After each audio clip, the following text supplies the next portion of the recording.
Hello दोस्तों, कैसे हैं। आज हम लोग फर्स्ट फ्लाइट का अपना क्लास 10 का पोएम का सीरीज़ को आगे करने जा रहे हैं। दोस्त, हम लोग पिछले वीडियोस में कुछ पोएम्स पढ़े, जैसे फायर एंड आइस पढ़े, how to tell wild animals पढ़े, अ टाइगर इन अ जू पढ़े। आज हम लोग पढ़ने जा रहे हैं दोस्त, डस्ट एंड स्नो। ये जो पोएम है क्या बताना चाहता है, ये रॉबर्ट फ्रॉस्ट के द्वारा लिखा गया है। दोस्त, रॉबर्ट फ्रॉस्ट, याद होगा हम लोग जो फायर एंड आइस पढ़े थे वो भी उन्हीं का लिखा हुआ था। आपको क्या पता है, ये एक ऐसे पोएट हैं जो ज़्यादातर नेचर के बारे में, नेचुरल सराउंडिंग्स के बारे में, एक नेचुरल ह्यूमन बिहेवियर के बारे में ये बहुत ज़्यादा एक्सप्लेन करते हैं। ठीक है, तो यहाँ पर हम लोग ये समझेंगे कि आखिर ये डस्ट ऑफ स्नो में क्या बताना चाहते हैं। ये जो पोएम है, the way a crow Shuk down on me the dust of snow from a hemlock tree has given my heart a change of mood and saved some part of a day I had rued। अब देखिए, यहां पर क्रॉ का इस्तेमाल किया गया है, hemlock tree का इस्तेमाल किया गया है।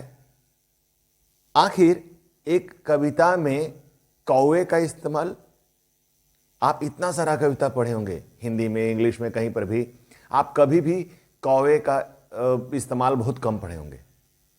आप ज़्यादातर नाइटिंगेल पढ़े होंगे, कक्कू पढ़े होंगे, स्पैरो पढ़े होंगे, तरह तरह का बर्ड्स के बारे में पढ़े होंगे, स्वान पढ़े होंगे, लेकिन क्रॉ हार्डली किसी पोएम में लिखा जाता है। तो आखिर यहां पर जो कवि है ये क्रॉ के बारे में क्या एक्सप्लेन करना चाहता है, यहां ध्यान देने वाली बात है। बहुत ही पॉइंट, मार्केबल पॉइंट है दोस्तों ये। जैसे the way a क्रॉ Shuk down on me the dust of snow from hemlock tree, कहने का मतलब यह है कि कवि कहां के हैं, किसी वेस्टर्न कंट्री के होंगे, इंग्लैंड के होंगे, उसी तरह के देश से बिलोंग करते होंगे जहां पर बर्फ ज्यादा गिरती होगी।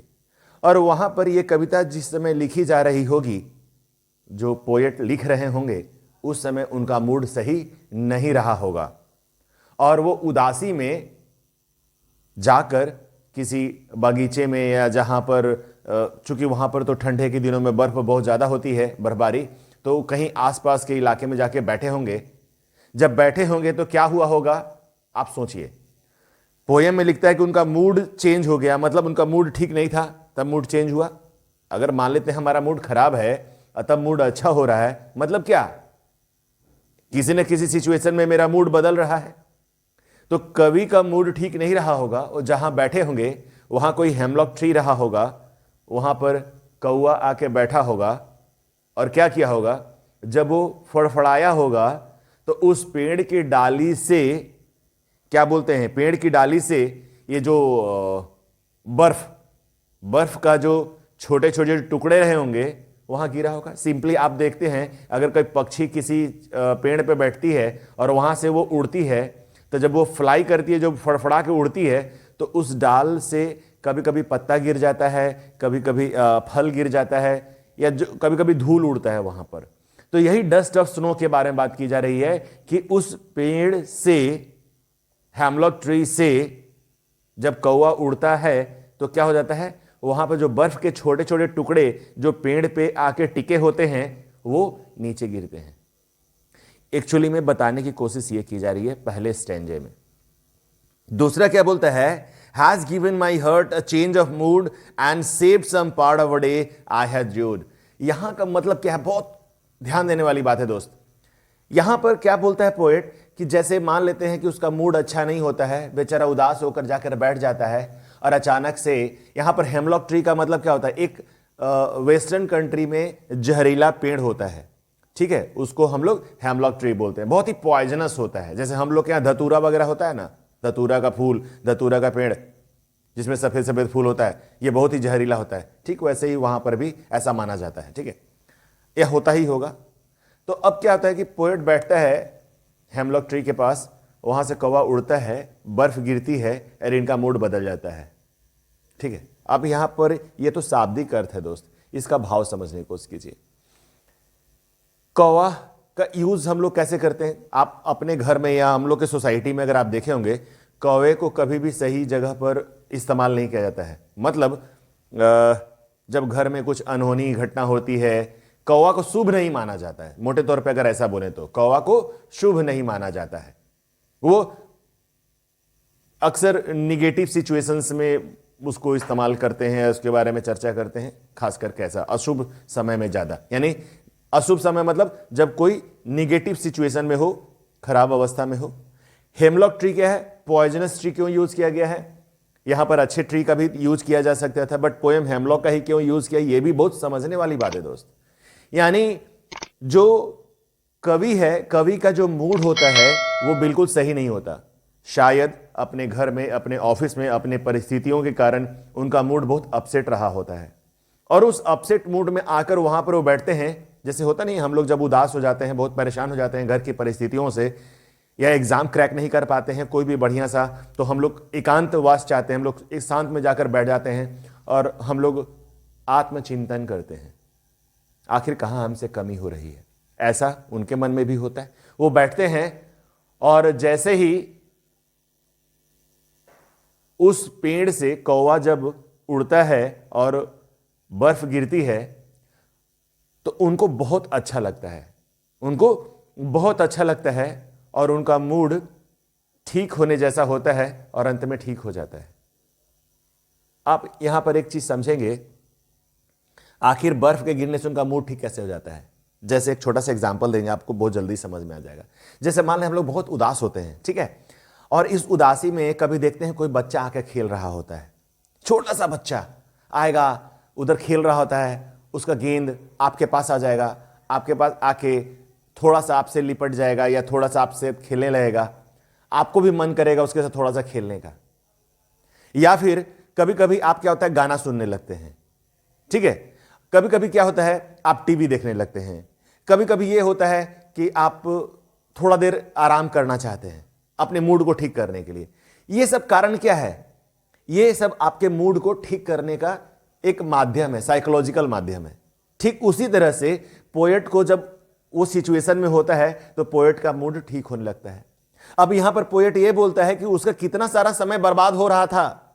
मान लेते हैं मूड खराब हुआ 10 बजे, मान लेते हैं मूड खराब हुआ 10 बजे और 2 बजे जाकर वो पार्क में बैठता है, तो 10 से लेकर 2 बजे तक यानी कि टोटल 4 घंटा उसका मूड अपसेट रहता है।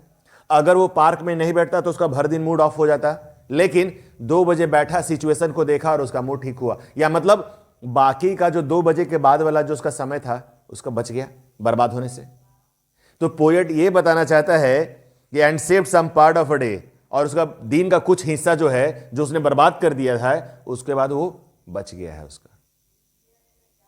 इस तरह से पोएट यहां पर बताने की कोशिश की है, कौवे को, हेमलॉक ट्री को एक निगेटिव तथ्य के रूप में बताने की कोशिश की गई है। जो निगेटिव सिचुएशन है, मूड खराब होना, मतलब कौवे को, या फिर उस हेमलॉक ट्री से तुलना की गई है उस परिस्थिति को।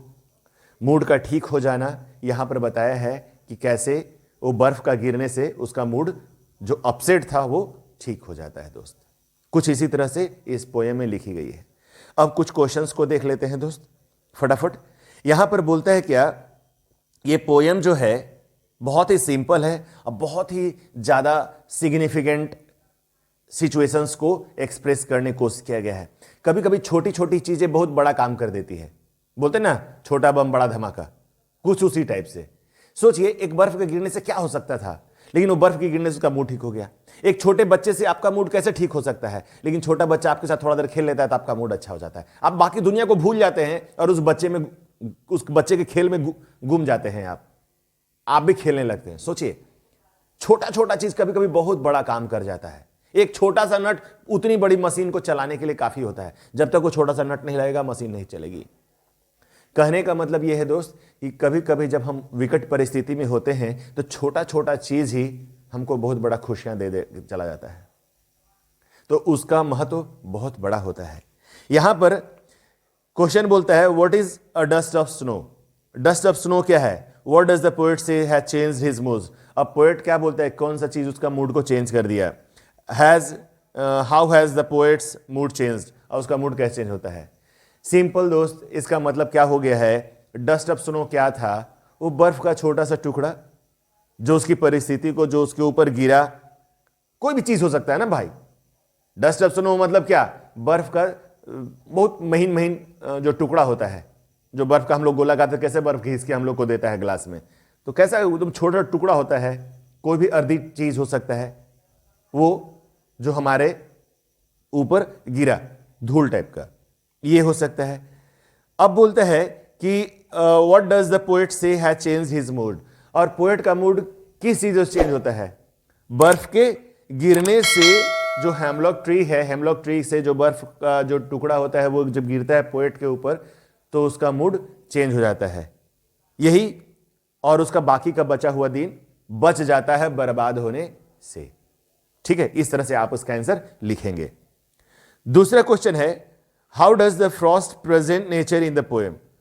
फ्रॉस्ट जो कवि हैं, उनका जो वर्तमान जो नेचर है, प्रकृति है, कैसा है इस कविते में? कुछ क्वेश्चंस दिया हुआ है। What are the birds that are usually named in poems. Generally कविताओं में किस तरह के पक्षियों का वर्णन किया गया? जैसे अब आपको थोड़ा हम पोएम पढ़ते समय आपको बताए थे, कविता में जनरली कौवे का नाम नहीं लिया जाता है, हेमलॉक ट्री का नाम नहीं लिया जाता है। ये सब निगेटिव वर्ड है। कविता में देखेंगे हमेशा पॉजिटिव वर्ड यूज किया जाता है, ताकि आपको और हमारे मनोभाव को थोड़ा सा ज्यादा प्रेरित किया जाए। जैसे ओक ट्री हो सकता है, पाइन ट्री हो सकता है, इस तरह का। नाइटिंगल का यूज हो सकता है, कक्कू का यूज हो सकता है, स्पैरो का यूज हो सकता है। इन सभी पक्षियों का यूज ज्यादा होता है दोस्त, लेकिन यहां पर उसका यूज किया गया है just to show the negative moment of the mood of the poet. अब यहां पर क्या बोलना चाहता है? Do you think a crow is often mention in the poem. क्या आपको लगता है कि कौवे का हमेशा इस्तेमाल होता है? नहीं, कौवे का इस्तेमाल किसी भी पोएम में, बहुत रेयर ऑफ द रेयर कविताओं में आपको मिलेगा सिचुएशन को रिप्रेजेंट करने के लिए। ठीक है। What image come to your mind when you think of a crow. जब क्रो का बात आता है तो आपके दिमाग में कौन सा बात आता है? हमेशा कभी भी आएगा क्रो तो हमेशा निगेटिव मूड का बात आएगा, निगेटिव सिचुएशन का बात आएगा।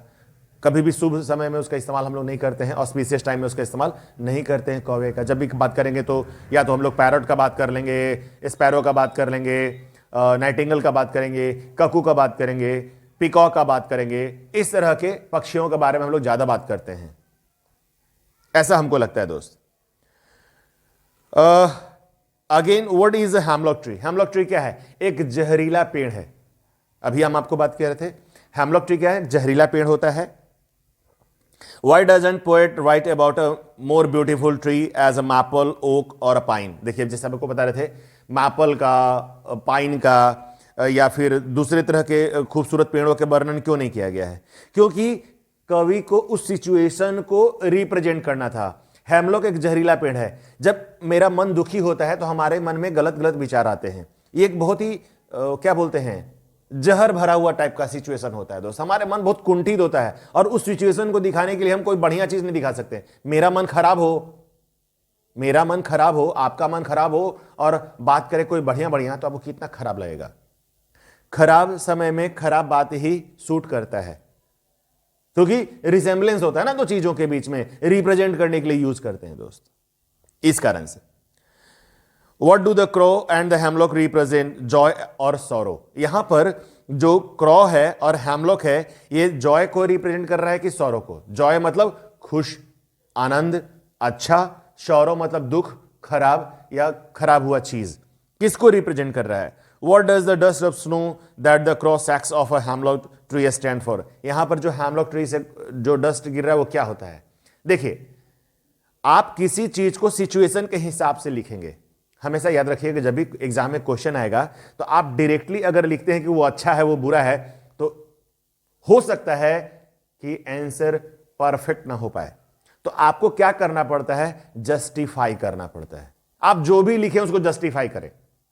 May be in a sentence और टू, आप एक वाक्य, दो वाक्य, तीन वाक्य, जितना में आप लिख पाते हैं, it is the capability of yours कि किस तरह से आप जस्टिफाई कर रहे हैं। लिखेंगे कि जॉय को रिप्रेजेंट करता है तो उसको आप जस्टिफाई करेंगे एक दो लाइन में। अगर सौरो को आप लिखेंगे तो जस्टिफाई करेंगे इसको एक दो लाइन में। तो जैसे कौवा क्या करता है? कौवा आता है, हेमलॉक ट्री पे बैठता है और उस डस्ट ऑफ स्नो को हिलाता है, तब जाकर कवि का मूड अच्छा होता है। यहां पर इसका मतलब क्या हुआ? इसको जॉय को रिप्रेजेंट कर रहा है। ठीक है, इसको जॉय को दिखाया। क्यों? जब तक कौवा आके बैठता नहीं, उसको उड़ाता नहीं, कवि का मूड ठीक होता नहीं। तो यहां पर कवि के मूड को ठीक करने के लिए वो आया, इसलिए यहां पर जॉय को रिप्रेजेंट किया गया है।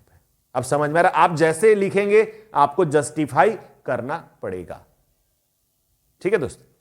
अब बोलते हैं have there been times when you feel depressed और होपलेस। ए भैया, दुनिया में किसको कौन डिप्रेस नहीं फील करता, होपलेस फील नहीं करता। जब भी कोई चीज हमारे सिचुएशन के हिसाब से, हमारे हिसाब से नहीं होता, हम लोग डिप्रेस हो जाते हैं, हम लोग अपसेट हो जाते हैं। कभी कभी लगता है कि अरे जीवन में तो कुछ रखा ही नहीं है, कुछ क्या होगा मेरा, अब कोई कुछ नहीं हो सकता, अब हम बेकार हैं, धरती पे बोझ है, वगैरह वगैरह वगैरह। दोस्तों, ऐसा हम लोग सोचते हैं जब हमारे हिसाब से परिस्थितियां नहीं होती है। तो have you experienced a similar moment that has changed your mood that day. और क्या आपको लगता है कि आपको जब उस तरह सिचुएशन में आप रहे होंगे तो आपका मूड ठीक हो गया होगा? दोस्त, दुनिया कभी एक जैसी होती नहीं है, हमेशा अप्स एंड डाउन चलता रहता है, कभी सुख तो कभी दुख। हमेशा सुख नहीं हो सकता, हमेशा कोई दुखी नहीं हो सकता। जब आप दुखी होते हैं तो एक सिचुएशन आता है जिसमें कि आपको कोई एक चीज, छोटा छोटा चीज, याद रखिएगा, हम लोग की खुशियां ना छोटे छोटे चीजों में निवास करती है, बसती है। ऐसा नहीं कि आपको 100 करोड़ रुपए मिल जाएगा तो आप खुश रहेंगे, नहीं। समटाइम्स ऐसा होता है कि आपको भोजन मिल जाएगा आपके पसंद का तो आप बहुत खुश हो जाते हैं। मम्मी घर में खाना बना रही है, अरे आपको खाने का मन है, पनीर की सब्जी और रोटी खाने का इच्छा है, मम्मी बना दी, आप बहुत खुश। कभी आपको खेलने का मन करे, आप क्रिकेट खेलने चले गए, बहुत खुश। कभी कभी क्रिकेट खेलने गए, आप 50 रन मार दिया अकेले, बहुत खुश। छोटा छोटा चीज आपको खुशियां दे देता है। क्लास में एग्जाम दिए, आपका सबसे अधिक नंबर आ गया, बहुत खुश। आप पढ़ के नहीं गए थे, एग्जाम हुआ और वही क्वेश्चन आ गया जो आपको आता था, नंबर आ गया, बहुत खुश। खुशियां छोटे छोटे चीजों में होती है दोस्त। ऐसा नहीं होता कि अचानक से आप 100 तल्ले का महला बिल्डिंग खड़ा कर दिया, बहुत खुश है, ऐसा नहीं होता। छोटी छोटी चीजों में खुशियां होती है। ठीक है, तो ये किसी के साथ भी हो सकता है दोस्त। लगता है आपको पोएम क्लियर हुआ होगा, क्वेश्चन आंसर आपको समझ में आया होगा दोस्त। अगले वीडियो में एक नए पोएम के साथ, एक नए चैप्टर के साथ हम लोग मिलते हैं। बढ़िया से पढ़िए, ध्यान लगा के पढ़िए दोस्त। अपना बोर्ड एग्जाम का जम के तैयारी कीजिए। Thank you.